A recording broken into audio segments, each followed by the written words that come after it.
Tuluyan ang sinampahan ng reklamong murder at serious illegal detention ang negosyanteng si Atong Ang at iba pa kaugnay ng mga nawawalang sabungero. Si Margot Gonzalez magbabalita. Muling pumunta sa tanggapan ng Department of Justice o DOJ ang mga kaanak ng mga nawawalang sabungero araw ng Biyernes, Agosto 1. Ito ay para formal ng sampahan ng reklamo si Atong Ang na itinuturong mastermind sa krimen base sa salaysay ni Julie Patidongan o Alice Totoy. Ayon sa kanila, matagal na nilang pinaghihinalaan si Ang bilang nasa likod ng pagkawala ng kanilang mga kaanak. Matagal nang hinala si Mr. Atong Ang, kasama sila Eric De La Rosa, RJ Mejia, at saka yung mga pulis, si Attorney Caroline Cruz. Ito yung mga kasama po dun sa aming mga complaints. Against kanino po? Atong Ang po, tsaka sa mga kasama. So ano pong sa loobin nyo tungkol dyan na mag-file na po? Siyempre masaya-masaya po dahil 4 years po namin nantay. Ang ina ng isa sa mga nawawalang sabungero na si Aling Merlin Gomez hindi mapigilan na maiyak at maglabas ng hinakit sa sinapit ng kanyang anak na si Ruel na nawala sa Manila Rina. Kasama rin ito sa mga nagsampa ng reklamo sa DOJ. Kasi yung anak ko na yun, hindi naman po sa labahe. Bakit gano'n ang po ang ginawa sa kanya? Kung yung sabi nila na ninyope, yun na po ba ang bayad, yung paslangin sila. Ayon pa kay Aling Merlin, kinasama niya ng loob ang pag-atras sa kaso ng asawa ng kanyang anak na una nang nagsampa ng reklamo. Nahiya siya sa ginawa niya, hindi na siya nagpakita sa akin. Di pa kita mapapatawad dahil nagdesisyon ka na hindi mo pinalam sa pamilya.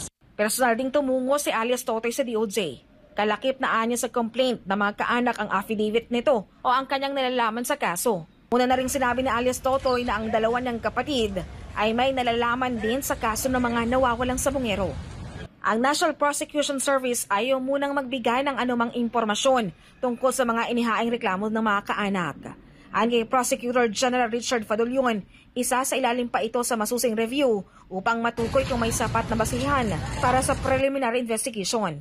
We cannot disclose any details as to who the case is being filed against. What we know is that this is just a filing for purposes of evaluation and this is a connection with the missing Sabongeros case.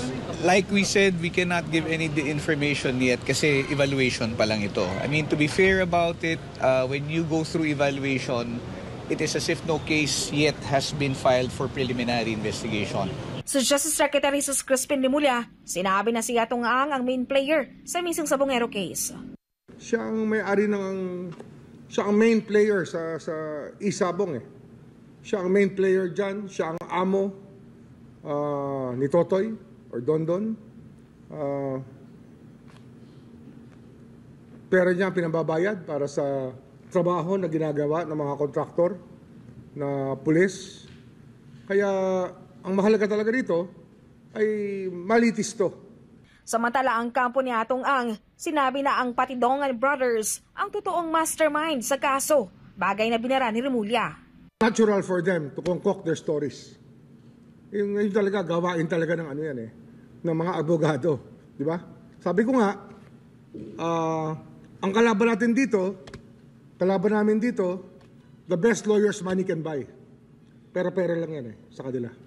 Binara din ng kalihim ang sinabi ng Philippine National Police na walang nakuhang DNA sa na-recover ng mga buto sa Taal Lake. Porque ba sa unang buto, wala ilang daang buto na ba nakukuha? Hindi pa . It's premature to say anything of that nature. They will not talk again. Para sa Diyos at Pilipinas Kumahal, Margot Gonzalez, SMNI News.